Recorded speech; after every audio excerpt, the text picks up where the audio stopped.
the betting, the not so much anymore, is more down to my own fault. I need to get studying again to get the edge back. But yeah, it's a great product. I love the exchange. It's really, in my opinion, one of the better bookmakers, if not the best bookmaker out there. Well, we're on to race number 2, which is the start of the place accumulator. It's over 1,200 meters. It's a maiden plate.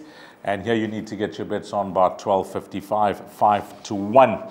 And we got a replay for you. Reach for the Stars, first time out behind Buster Keaton.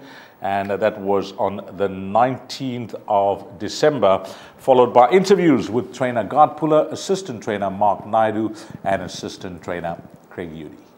Has come under the drive, Goosebumps the outside, Warrior of Royalty comes at Cliffhanger inside the last 200, Cliffhanger's on the inside, Warrior of Royalty, they're both quite green inside the last 100, Cliffhanger's looking to pull it out on the outside, Warrior of Royalty, there's nothing in it, but Cliffhanger's got them tied up from Warrior of Royalty. Emelone behind these runners, and then came Ubisika.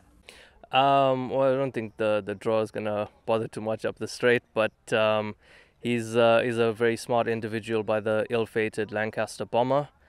He's done everything we've asked of him. He's taken it all in his stride. I do think he's going to need a bit more time to mature and really furnish into the horse we know he's capable of becoming. So looking forward to a promising debut. Jetwind, he's been working well and he hasn't been far back in his runs. Serena rode him this morning, was very happy with him. So, you know, we're expecting a good run from him. You know, put him in quartets and your exotics there. Well, race number 2, the start of the place accumulator. Well, I think that Warrior of Royalty is a good thing in race number 1. And you can follow up here in race number 2 with another good thing.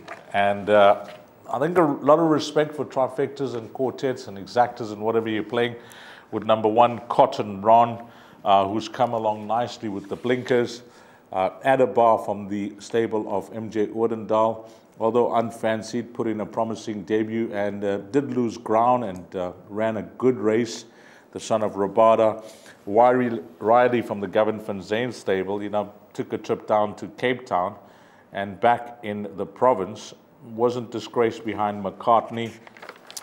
Even a horse like Benny in the area, Benny in the area, Benny in the 18 area. Oh, one of my favorites. And that is a good last start behind Lazy Guy. And then Rare Flag, there's a form update, ran 3rd, beaten 2 lengths the other day by that first timer. I think Master Bling was his name from the Gard Puller stable. So those runners are for trifectas and quartets. But there is a good thing here on what he showed on debut.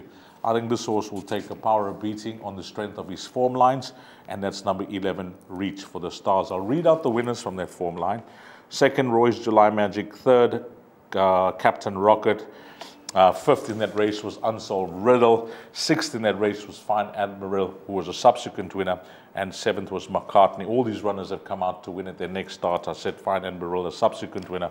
So that form line is looking very good. The only missing link from 2nd to 7th there is this horse, Reach for the Stars, to come out and win. And you watch that replay, he was on the inside with Sereno Mudley.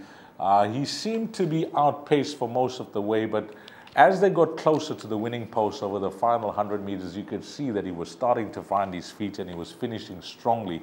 And I'm expecting this horse on the strength of his form line, and he was racing around the turn at Hollywoodbets Greyville last time out. Now down the straight, this horse Reach for the Stars. Yeah, this is the runner that I think is the runner to beat. Really liked that debut run, and in this type of field, whilst there is form to go around with the runners that I mentioned, he's the type of horse that gives me a lot of confidence here. Number 11, Reach for the Stars. So he's going to be a confident choice in the place accumulator, and he's actually going to be a confident choice for a punt on the head. So races 1 and 2, well, hopefully we can bank the cash and make a sizable profit, because up next will be race number 3, the start of the Pick 6.